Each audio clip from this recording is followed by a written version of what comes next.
আসসালামু আলাইকুম ওয়া রাহমাতুল্লাহি ওয়া বারাকাতুহু। সম্মানিত প্রিয় উপস্থিতি, আজকের এই ভিডিওতে আলোচনা করব স্বপ্নে সাদা কাপড় এবং সবুজ কাপড় পরিধান করতে দেখার ব্যাখ্যা কি।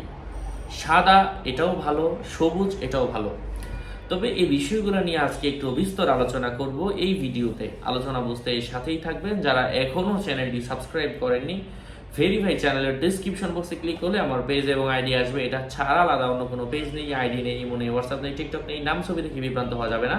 প্রত্যেক ভিডিওতে আলাদা সাবধান করি, সতর্ক করি। যাই হোক, স্বপ্নে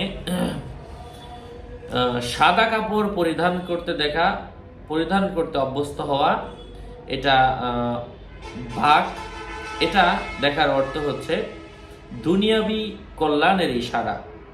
পেশাজীবী ও কারিগররা তাদের দায়িত্ব পালনের সময় সাদা কাপড় পরিধানে অভ্যস্ত নয়, তাই তাদের স্বপ্ন সাদা কাপড় পরিধান করা বেকারত্বের ইঙ্গিত।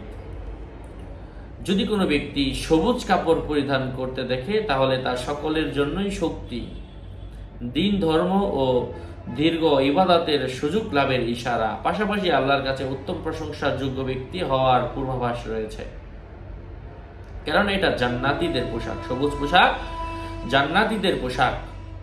জীবিত ব্যক্তি যদি স্বপ্নে সবুজ কাপড় পরিধান করতে দেখে, তাহলে স্বপ্নদ্রষ্টা উত্তরাধিকার সূত্রে সম্পদ পাবে। মৃত ব্যক্তিকে সবুজ কাপড় পরিহিত দেখলে বুঝতে হবে ওই মৃত ব্যক্তি শহীদি মর্যাদা লাভ করে দুনিয়া ত্যাগ করেছে।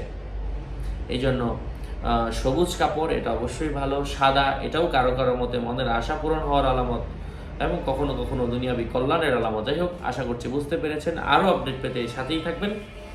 যে কিতাবগুলো থেকে শব্দ ব্যাখ্যাগুলো আমি শেয়ার করছি, দোয়া দরুদ, যদি এই কিতাবগুলোও প্রয়োজন পড়ে সরাসরি আমার সাথে যোগাযোগ করে নিয়ে নেবেন। 01908183311। এটা ছাড়া অন্য কোনো নাম্বার নেই, ইমো নেই, হোয়াটসঅ্যাপ নেই, টিকটক নেই। নাম ছবি দেখে বিভ্রান্ত হওয়া যাবে না। আসসালামু আলাইকুম ওয়া রাহমাতুল্লাহি ওয়া বারাকাতুহু।